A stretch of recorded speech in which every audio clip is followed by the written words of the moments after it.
সপ্তম পরিচ্ছেদ বাসুদেব বিপ্র উদ্ধার এবং মহাপ্রভুর দক্ষিণ ভারত ভ্রমণ। শ্রীল ভক্তিবিনোদ ঠাকুর তার অমৃত প্রবাহ ভাষ্যে সপ্তম পরিচ্ছেদের কথাসারে লিখেছেন, মাঘ মাসের শুক্লপক্ষে মহাপ্রভু সন্ন্যাস গ্রহণ করে ফাল্গুন মাসে নীলাচলে বাস করেন। ফাল্গুন মাসে দোলযাত্রা দর্শন করে চৈত্র মাসে সার্বভৌম ভট্টাচার্যকে উদ্ধার করেন। তারপর বৈশাখ মাসে দক্ষিণে যাত্রা করেন। একলা দক্ষিণ ভ্রমণ করবেন এই প্রস্তাব করায় নিত্যানন্দ প্রভু তাঁর সঙ্গে কৃষ্ণদাস নামক একজন ব্রাহ্মণকে দিলেন। যাত্রার সময় সার্বভৌম ভট্টাচার্য শ্রীচৈতন্য মহাপ্রভুকে চারখানা কৌপিন বহির্বাস দিয়ে রামানন্দ রায়ের সঙ্গে গোদাবরী তীরে সাক্ষাৎ করতে অনুরোধ করেন। আলালনাথ পর্যন্ত শ্রী নিত্যানন্দ প্রভু প্রভৃতি কয়েকজন ভক্ত শ্রীচৈতন্য মহাপ্রভুর সঙ্গে গিয়েছিলেন। তাদের পরিত্যাগ করে কেবল কৃষ্ণদাসকে সঙ্গে নিয়ে মহাপ্রভু কৃষ্ণ কৃষ্ণ বলতে বলতে চলতে লাগলেন। যে গ্রামে তিনি রাত্রিবাস করতেন সেখানে শরণাগত ব্যক্তিকে শক্তি সঞ্চার করে সারা দেশকে বৈষ্ণব করতে আজ্ঞা দেন। তারা আবার অন্যান্য লোককে ভক্তি শিক্ষা দিয়ে অন্যান্য গ্রামে ভক্ত সংখ্যা বৃদ্ধি করতে লাগলেন। এইভাবে কূর্মস্থানে উপস্থিত হলে সেখানে কূর্ম নামক ব্রাহ্মণকে কৃপা করেন। বাসুদেব নামক বিপ্রকে গলিত কুষ্ঠরোগ থেকে উদ্ধার করেন।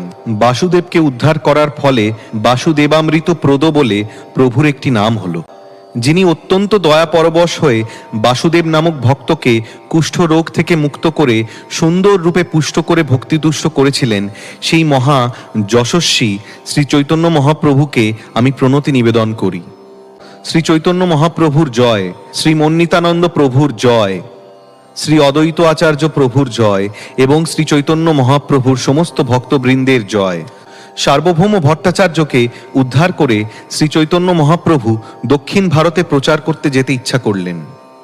মাঘ মাসের শুক্লপক্ষে শ্রী চৈতন্য মহাপ্রভু সন্ন্যাস গ্রহণ করেছিলেন। ফাল্গুন মাসে তিনি জগন্নাথপুরীতে গিয়েছিলেন এবং সেখানে বাস করেছিলেন। ফাল্গুন মাসের শেষে তিনি দোলযাত্রা দর্শন করেছিলেন এবং ভগবৎ প্রেমে আবিষ্ট হয়ে বহু নৃত্য গীত করেছিলেন।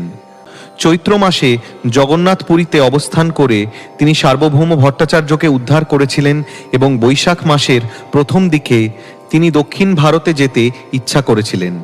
তার সমস্ত ভক্তদের ডেকে শ্রী চৈতন্য মহাপ্রভু তার শ্রীহস্তে ধরে তাদের আলিঙ্গন করে অত্যন্ত বিনীতভাবে বলেছিলেন, তোমরা সকলে আমার প্রাণের থেকে অধিক প্রিয়। প্রাণ ছাড়া যায় কিন্তু তোমাদের ছাড়া যায় না। তোমরা সকলে আমার বন্ধু এবং এখানে আমাকে এনে জগন্নাথ দেবকে দর্শন করিয়ে তোমরা বন্ধুর কর্তব্যই সম্পাদন করেছ। আমি এখন তোমাদের সকলের কাছে একটি ভিক্ষা চাইব। দয়া করে আমাকে দক্ষিণ ভারতে যেতে অনুমতি দাও। আমি বিশ্বরূপকে খুঁজতে যাব, কাউকে সঙ্গে না নিয়ে আমি একলাই যাব। সেতু বন্ধ থেকে আমার ফিরে না আসা পর্যন্ত তোমরা সকলে জগন্নাথ পুরীতে থেকো। সর্বজ্ঞ মহাপ্রভু জানতেন যে বিশ্বরূপ ইতিমধ্যে তার প্রকট লীলা সংবরণ করেছেন, কিন্তু তিনি দক্ষিণ ভারত উদ্ধার করার জন্য এই ছলনা করলেন। সেই কথা শুনে সকলের মনে মহা দুঃখ হল। তারা নিঃশব্দ হলেন এবং তাদের সকলের মুখ শুকিয়ে গেল। নিত্যানন্দ প্রভু বললেন, তা কি করে সম্ভব? তুমি একলা যাবে, তা কে সহ্য করতে পারে? আমাদের দুই একজন অন্তত তোমার সঙ্গে যাক, তা না হলে পথে তুমি চোর ডাকাতের হাতে পড়তে পারো। তুমি যাদের নিতে চাও সেই দুজনই তোমার সঙ্গে যাক। দক্ষিণ ভারতের সমস্ত পথ এবং তীর্থস্থানগুলি আমি জানি। যদি তুমি আজ্ঞা দাও তাহলে আমি তোমার সঙ্গে যেতে পারি। শ্রী চৈতন্য মহাপ্রভু উত্তর দিলেন, আমি নর্তক আর তুমি সূত্রাধার। যেভাবে তুমি আমাকে নাচাও সেইভাবেই আমি নাচি।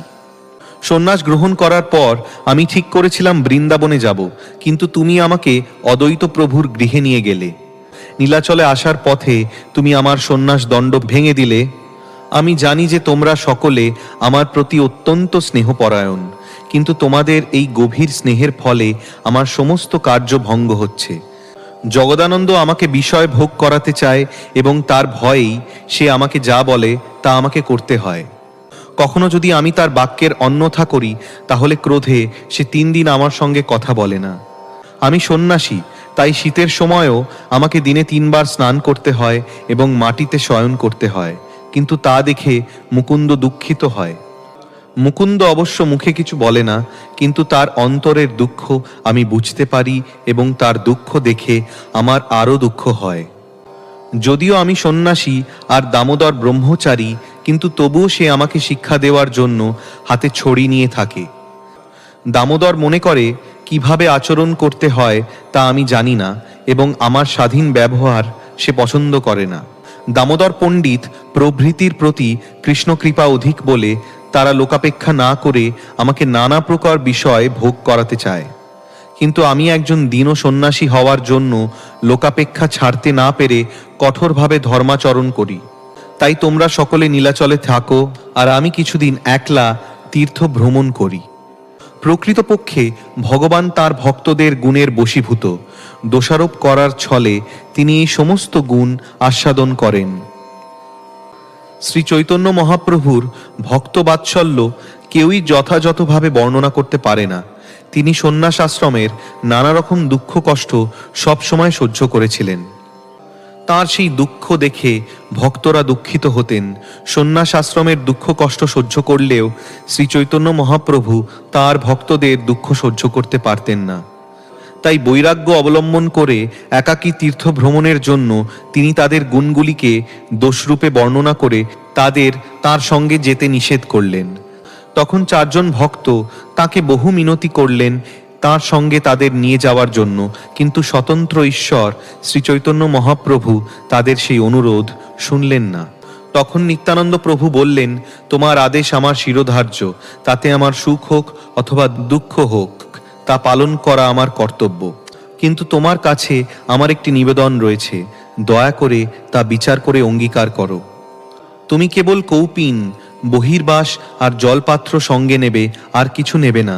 কিন্তু তোমার 2টি হাত তো সবসময় নাম গণনে ব্যস্ত থাকবে, তাহলে তুমি জলপাত্র এবং বহির্বাস বহন করবে কি করে? তুমি যখন পথে প্রেমাবিষ্ট হয়ে অচেতন হবে, তখন তোমার এই সমস্ত সামগ্রী কে রক্ষা করবে? শ্রী নিত্যানন্দ প্রভু বললেন, কৃষ্ণদাস নামক সরল ব্রাহ্মণটিকে তুমি তোমার সঙ্গে নাও, এই আমার অনুরোধ। সে তোমার জলের পাত্র আর বহির্বাস বহন করবে।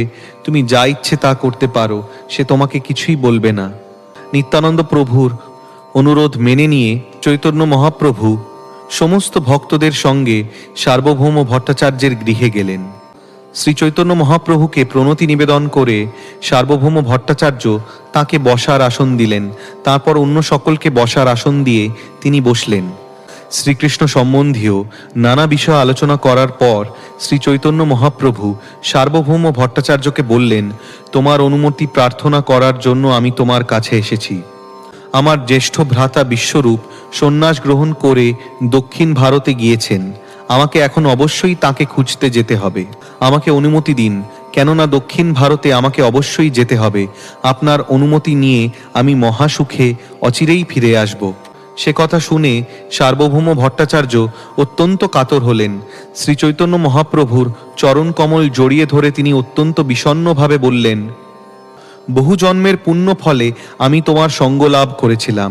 সেই দুর্লভ সঙ্গ থেকে বিধি আমাকে বঞ্চিত করছে। আমার মাথায় যদি বজ্রপাত হয় অথবা আমার পুত্র যদি মরে যায়, তাও আমি সহ্য করতে পারি, কিন্তু তোমার বিরহজনিত দুঃখ আমি সহ্য করতে পারবো না। প্রভু, তুমি স্বতন্ত্র ঈশ্বর, তুমি যাবে, তাতে কেউ বাধা দিতে পারবে না। কিন্তু তবু আমি তোমায় অনুরোধ করব, আর কিছুদিন তুমি এখানে থাকো, যাতে আমি তোমার চরণ কমল দর্শন করতে পারি। সার্বভৌম ভট্টাচার্যের অনুরোধ শুনে শ্রী চৈতন্য মহাপ্রভুর মন শিথিল হল। তিনি আরও কয়েকদিন সেখানে রইলেন। আগ্রহ সহকারে সার্বভৌম ভট্টাচার্য শ্রী চৈতন্য মহাপ্রভুকে তার গৃহে নিমন্ত্রণ করেন এবং গৃহে রন্ধন করে তাকে ভোজন করান। সার্বভৌম ভট্টাচার্যের গৃহিণী, যার নাম ছিল ষাঠির মাতা, তিনি রান্না করতেন। সেই সমস্ত লীলা অপূর্ব। পরে আমি বিস্তারিতভাবে সেই সমস্ত কাহিনী বর্ণনা করব। এখন শ্রী চৈতন্য মহাপ্রভুর দক্ষিণ ভারত ভ্রমণের কথা বলতে চাই।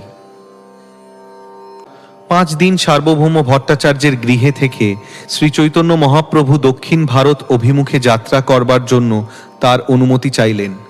শ্রী চৈতন্য মহাপ্রভুর ঐকান্তিক আগ্রহ দর্শন করে সার্বভৌম ভট্টাচার্য সম্মত হলেন। তখন তাকে নিয়ে শ্রী চৈতন্য মহাপ্রভু জগন্নাথ মন্দিরে গেলেন। শ্রী শ্রী জগন্নাথ দেবকে দর্শন করে শ্রী চৈতন্য মহাপ্রভু তাঁরও অনুমতি প্রার্থনা করলেন। তখন পূজারী তাকে জগন্নাথের প্রসাদী মালা এনে দিলেন।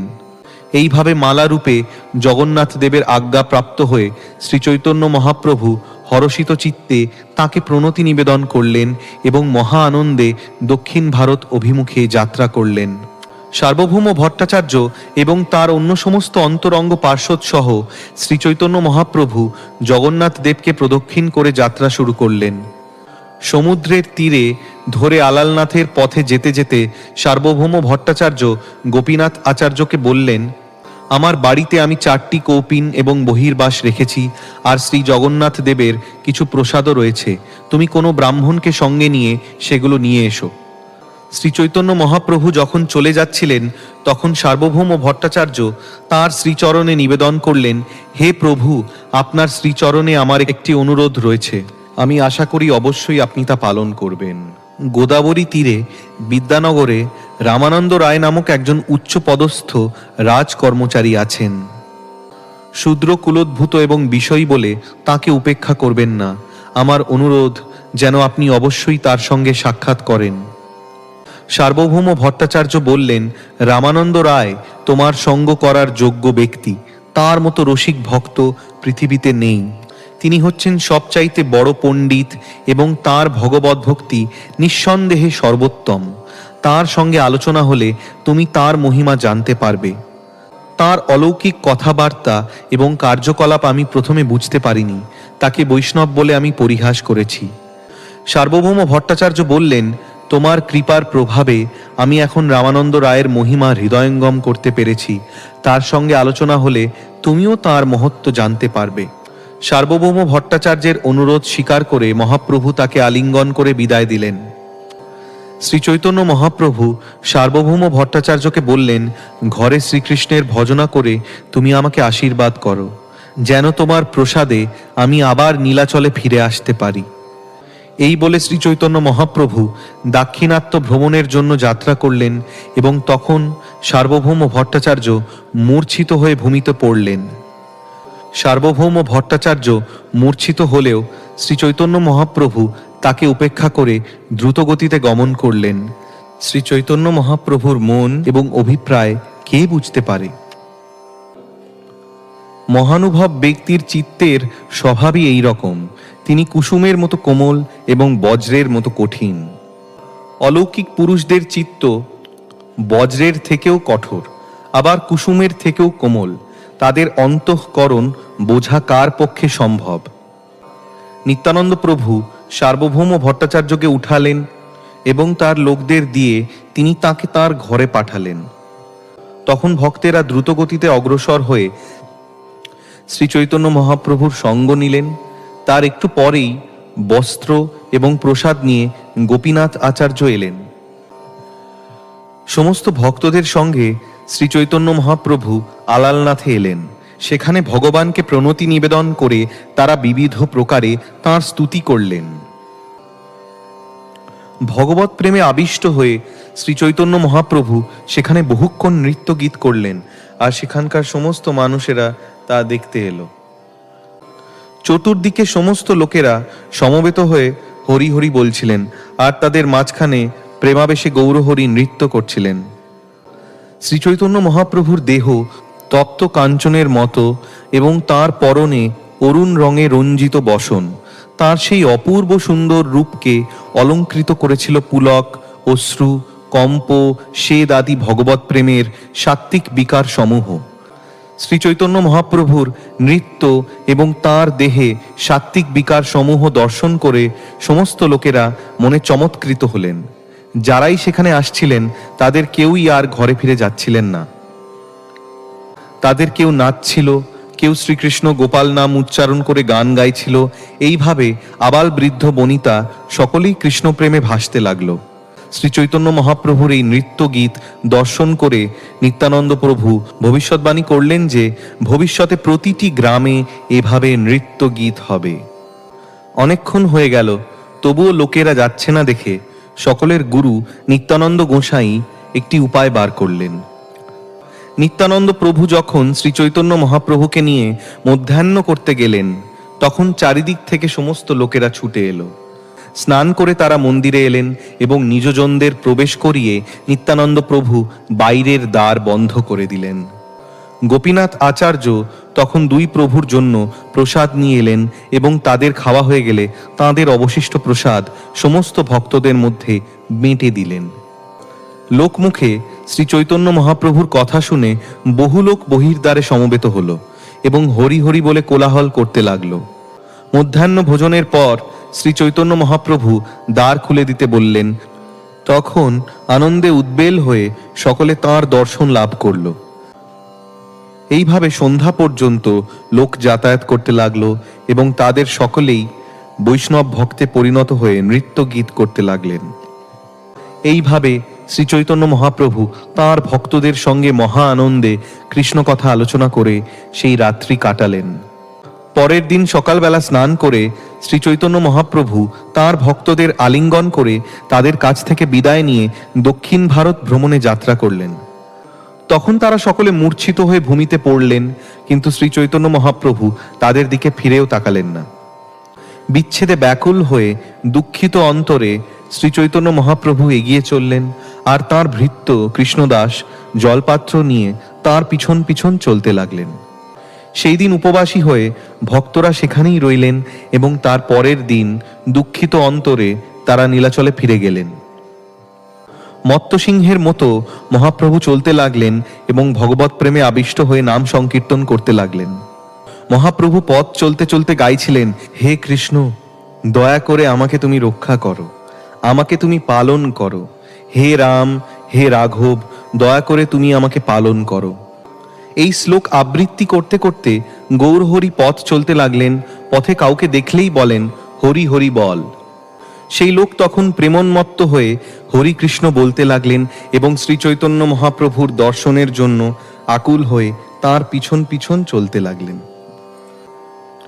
কিছুক্ষণ পর শ্রী চৈতন্য মহাপ্রভু তাকে আলিঙ্গন করে তার মধ্যে শক্তি সঞ্চার করে তাকে ঘরে ফিরে যেতে নির্দেশ দিতেন। সেই ব্যক্তি তখন তার গ্রামে ফিরে গিয়ে সর্বক্ষণ কৃষ্ণ নাম কীর্তন করে কখনো হাসতেন, কখনো কাঁদতেন এবং কখনো নৃত্য করতেন। যাকেই তারা দেখতেন তাকেই তারা বলতেন, কৃষ্ণ নাম কীর্তন করো। এইভাবে তারা সকলে তাদের নিজেদের গ্রামের সমস্ত অধিবাসীদের বৈষ্ণবে পরিণত করলেন।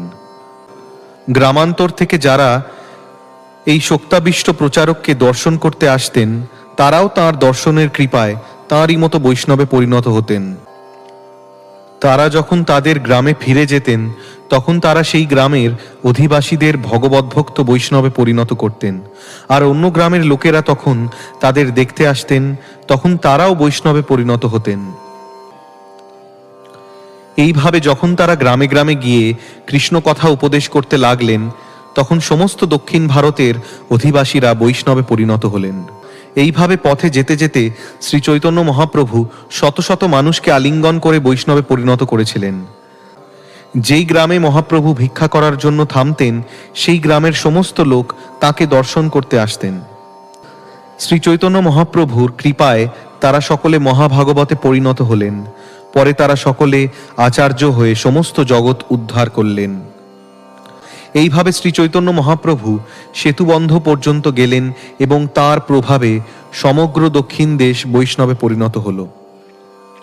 যে শক্তি শ্রী চৈতন্য মহাপ্রভু নবদ্বীপে প্রকাশ করেননি, সেই শক্তি প্রকাশ করে তিনি সমগ্র দক্ষিণ ভারত উদ্ধার করলেন। শ্রী চৈতন্য মহাপ্রভুকে যিনি ভজনা করেন, তার প্রতি মহাপ্রভুর কৃপা হয় এবং তিনি মহাপ্রভুর এই সমস্ত লীলাকে সত্য বলে গ্রহণ করেন। মহাপ্রভুর অলৌকিক লীলায় যার বিশ্বাস হয় না, তার ইহলোক এবং পরলোক উভয়ই বিনষ্ট হয়।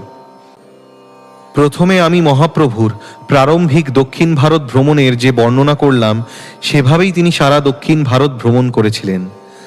এইভাবে ভ্রমণ করতে করতে শ্রী চৈতন্য মহাপ্রভু কূর্মস্থানে উপস্থিত হলেন এবং সেখানে কূর্মদেবের বিগ্রহ দর্শন করে তাকে প্রণতি নিবেদন করলেন ও তাঁর স্তব করলেন। সেখানে শ্রী চৈতন্য মহাপ্রভু তার স্বাভাবিক কৃষ্ণপ্রেমে আবিষ্ট হয়ে হেসে কেঁদে নৃত্য গীত করেছিলেন এবং তা দেখে সমস্ত মানুষ অন্তরে চমৎকৃত হয়েছিলেন। এই সমস্ত আশ্চর্য ঘটনা শুনে লোকেরা তাকে দেখতে এসেছিলেন এবং তার রূপ ও কৃষ্ণপ্রেম দর্শন করে তারা চমৎকৃত হয়েছিলেন। শ্রী চৈতন্য মহাপ্রভুকে দর্শন করে সকলে কৃষ্ণ ভক্তে পরিণত হলেন এবং তারা কৃষ্ণহরি নাম কীর্তন করতে করতে প্রেমাবেশে ঊর্ধ্ববাহু হয়ে নৃত্য করতে লাগলেন। নিরন্তর লোকমুখে কৃষ্ণনাম শ্রবণ করে সেই সমস্ত লোকেরা অন্য সমস্ত গ্রামের মানুষদেরও কৃষ্ণ ভক্তে পরিণত করলেন। এইভাবে পরম্পরাক্রমে সারা দেশ কৃষ্ণ ভক্তে পরিণত হল, যেন কৃষ্ণ নামামৃতের বন্যায় সারা দেশ ভেসে গেল। কিছুক্ষণ পরে শ্রী চৈতন্য মহাপ্রভু যখন তাঁর বাহ্য চেতনা প্রকাশ করলেন, তখন কুর্মদেবের পূজারী তাঁকে বহু সম্মান প্রদর্শন করলেন। শ্রী চৈতন্য মহাপ্রভু যে গ্রামেই যেতেন সেই গ্রামেই তিনি এইভাবে আচরণ করতেন এবং সেখানকার মানুষেরা তাঁর প্রতি এইভাবে ব্যবহার করতেন। একবার আমি তা বর্ণনা করলাম, বারবার আর তার পুনরাবৃত্তি করব না। সেই গ্রামে কুর্ম নামে এক বৈদিক ব্রাহ্মণ বাস করতেন। তিনি বহু শ্রদ্ধা ও ভক্তি সহকারে শ্রী চৈতন্য মহাপ্রভুকে তার গৃহে নিমন্ত্রণ করলেন। শ্রী চৈতন্য মহাপ্রভুকে ঘরে এনে সেই ব্রাহ্মণ তাঁর শ্রী পাদপদ্ম প্রক্ষালন করলেন এবং তার পরিবারের অন্য সকলের সঙ্গে সেই পাদোদক পান করলেন। গভীর স্নেহে সেই কুর্মবিপ্র শ্রী চৈতন্য মহাপ্রভুকে নানা প্রকার খাদ্যদ্রব্য খাওয়ালেন এবং তারপর তার পরিবারের সকলের সঙ্গে শ্রী চৈতন্য মহাপ্রভুর অবিশষ্ট প্রসাদ পেলেন। শ্রী চৈতন্য মহাপ্রভুর বন্দনা করে সেই ব্রাহ্মণ বললেন, হে প্রভু, তোমার শ্রী পাদপদ্ম ব্রহ্মা নিরন্তর ধ্যান করেন, আর সেই পাদপদ্ম আজ সাক্ষাৎ আমার ঘরে এলো। হে প্রভু, আমার অসীম সৌভাগ্যের কথা ভাষায় বর্ণনা করা যায় না। আজ আমার জন্ম, আমার কুল, আমার ধন সম্পদ সবই ধন্য হলো। সেই ব্রাহ্মণ তখন শ্রী চৈতন্য মহাপ্রভুকে বললেন, হে প্রভু, দয়া করে তুমি আমাকে তোমার সঙ্গে নাও। এই জড়জাগতিক জীবনের দুঃখ দুর্দশার তরঙ্গ আমি সহ্য করতে পারছি না। শ্রী চৈতন্য মহাপ্রভু উত্তর দিলেন, এই রকম কথা আর কখনো বলো না। গৃহে থেকে নিরন্তর কৃষ্ণনাম গ্রহণ করো। যার সঙ্গে তোমার সাক্ষাৎ হয় তাকেই তুমি শ্রীমদ্ ভগবদ্ গীতায় ও শ্রীমদ্ ভাগবতে প্রদত্ত শ্রীকৃষ্ণের উপদেশ প্রদান করো। আমার আজ্ঞায় এই গুরু দায়িত্ব গ্রহণ করে তুমি এই দেশ উদ্ধার করো। তাহলে ভবসমুদ্রের বিষয় তরঙ্গ কখনো তোমাকে পারমার্থিক উন্নতির পথে বাধার সৃষ্টি করতে পারবে না। পুনরায় তুমি এই স্থানে আমার সঙ্গ লাভ করবে। এইভাবে যার ঘরে মহাপ্রভু ভিক্ষা গ্রহণ করতেন তিনি ওইভাবে তার সঙ্গে যেতে চাইতেন এবং মহাপ্রভু তাকে তখন এই শিক্ষাই দান করতেন। ভ্রমণকালে শ্রী চৈতন্য মহাপ্রভু গ্রামের দেবালয়ে রাত্রি যাপন করতেন। যার ঘরে তিনি ভিক্ষা গ্রহণ করতেন এবং কুর্ম বিপ্রকে যে উপদেশ দিয়েছিলেন সেই মহাজনকে সেই উপদেশই দিতেন। দক্ষিণ দেশ থেকে জগন্নাথপুরীতে ফিরে না আসা পর্যন্ত তিনি সর্বত্র এই একই উপদেশ দিয়েছেন। তাই আমি সবিস্তারে কুর্ম বিপ্রের কাহিনী বর্ণনা করলাম, কেননা শ্রী চৈতন্য মহাপ্রভু দক্ষিণ ভারত ভ্রমণকালে সর্বত্র এভাবেই আচরণ করেছিলেন। এইভাবে সেই রাত্রি সেইখানে থেকে পরের দিন সকালবেলা স্নান করে মহাপ্রভু আবার যাত্রা করলেন। শ্রী চৈতন্য মহাপ্রভু যখন যাত্রা করলেন তখন কুর্ম বিপ্র বহুদূর তাঁর সঙ্গে সঙ্গে গেলেন। অবশেষে মহাপ্রভু বহু যত্ন করে তাকে ঘরে পাঠালেন। বাসুদেব নামক একজন মহান ব্রাহ্মণ ছিলেন। তার সর্বাঙ্গে গলিত কুষ্ঠ হয়েছিল এবং তার ক্ষতগুলি কৃমি কীটে পূর্ণ ছিল। কুষ্ঠ রোগের প্রবল যন্ত্রণা ভোগ করলেও বাসুদেব বিপ্র ছিলেন তত্ত্বদ্রষ্টা মহাপুরুষ। যখনই তার অঙ্গ থেকে কোনো কীড়া পোকা খসে পড়ত তখনই তিনি সেই কীড়াটিকে উঠিয়ে সেই স্থানে রাখতেন। রাত্রিবেলা বাসুদেব সংবাদ পেলেন যে শ্রী চৈতন্য মহাপ্রভু এসেছেন। তাই তার পরের দিন প্রভাতে তাকে দেখার জন্য তিনি কুর্ম বিপ্রের গৃহে এলেন। কুর্ম বিপ্রের গৃহে এসে তিনি শুনলেন যে শ্রী চৈতন্য মহাপ্রভু ইতিমধ্যেই প্রস্থান করেছেন। বাসুদেব তখন দুঃখে মূর্ছিত হয়ে ভূপতিত হলেন। নানাভাবে তিনি বিলাপ করতে লাগলেন। তখন শ্রী চৈতন্য মহাপ্রভু সেখানে এসে তাকে আলিঙ্গন করলেন। মহাপ্রভুর স্পর্শে তার অন্তরের দুঃখের সঙ্গে সঙ্গে দেহের কুষ্ঠও দূর হলো এবং তার আনন্দের সঙ্গে সঙ্গে তার অঙ্গও সুন্দর হলো। শ্রী চৈতন্য মহাপ্রভুর এই অদ্ভুত কৃপা দর্শন করে বাসুদেব বিপ্র অত্যন্ত বিস্মিত হলেন এবং শ্রী চৈতন্য মহাপ্রভুর চরণ কমল স্পর্শ করে তিনি শ্রীমদ্ভাগবতের একটি শ্লোক উচ্চারণ করে তাঁর স্তব করলেন। কোথায় আমি অতি পাপিষ্ঠ দরিদ্র ও যোগ্যতাহীন ব্রাহ্মণ সন্তান, আর কোথায় শ্রীনিকেতন কৃষ্ণ। অযোগ্য ব্রাহ্মণ সন্তান হলেও আমাকে তিনি আলিঙ্গন করলেন। এটি অতি আশ্চর্যের বিষয়। বাসুদেব বিপ্র বললেন, হে দয়াময়, জীবের এই গুণ থাকা সম্ভব নয়। এই গুণ কেবল তোমার মধ্যেই দেখা যায়। আমাকে দেখে আমার শরীরের দুর্গন্ধে অত্যন্ত পাপী মানুষেরা পর্যন্ত পালিয়ে যায়, আর তুমি আমাকে স্পর্শ করলে। এমনই স্বতন্ত্র পরমেশ্বর ভগবানের কার্যকলাপ। আমি যখন কুষ্ঠ রোগাক্রান্ত অধম ছিলাম তখনই ভালো ছিলাম, কিন্তু এখন রোগমুক্ত সুন্দর শরীর পেয়েছি বলে আমার অহংকার হবে।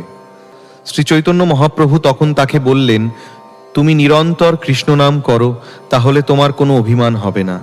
জীবকে কৃষ্ণ কথা উপদেশ দিয়ে তুমি তাদের উদ্ধার করো, তাহলে অচিরেই কৃষ্ণ তোমাকে অঙ্গীকার করবেন। বাসুদেব বিপ্রকে এইভাবে উপদেশ দিয়ে শ্রী চৈতন্য মহাপ্রভু সেই স্থান থেকে অন্তর্হিত হলেন। তখন দুই বিপ্র, কূর্ম ও বাসুদেব, পরস্পরকে আলিঙ্গন করে শ্রী চৈতন্য মহাপ্রভুর অপ্রাকৃত গুণাবলী স্মরণ করে ক্রন্দন করতে লাগলেন। এইভাবে শ্রী চৈতন্য মহাপ্রভু কুষ্ঠ রোগাক্রান্ত বাসুদেব বিপ্রকে উদ্ধার করেছিলেন, এবং তার ফলে তার নাম হল বাসুদেবামৃতপ্রদ। কিভাবে তিনি কূর্ম দর্শন করেছিলেন এবং কিভাবে তিনি কুষ্ঠ রোগাক্রান্ত বাসুদেব বিপ্রকে উদ্ধার করেছিলেন, এ সকল কথা বলে আমি শ্রী চৈতন্য মহাপ্রভুর দক্ষিণ দেশ ভ্রমণের বর্ণনা করলাম। শ্রদ্ধা সহকারে যিনি শ্রী চৈতন্য মহাপ্রভুর এই সমস্ত লীলা শ্রবণ করেন, অচিরেই তিনি শ্রী চৈতন্য মহাপ্রভুর শ্রীপাদপদ্মের আশ্রয় লাভ করবেন। চৈতন্য লীলার আদি এবং অন্ত আমি জানি না, কেবল মহান্তদের মুখে আমি যা শুনেছি তাই লিখছি।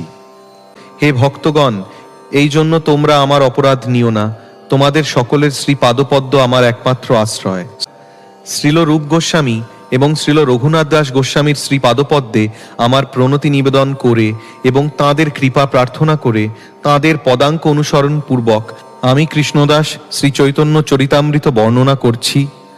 ইতি বাসুদেব বিপ্র উদ্ধার এবং মহাপ্রভুর দক্ষিণ ভারত ভ্রমণ বর্ণনা করে শ্রী চৈতন্য চরিতামৃতের মধ্যলীলার সপ্তম পরিচ্ছেদের ভক্তি বেদান্ত তাৎপর্য।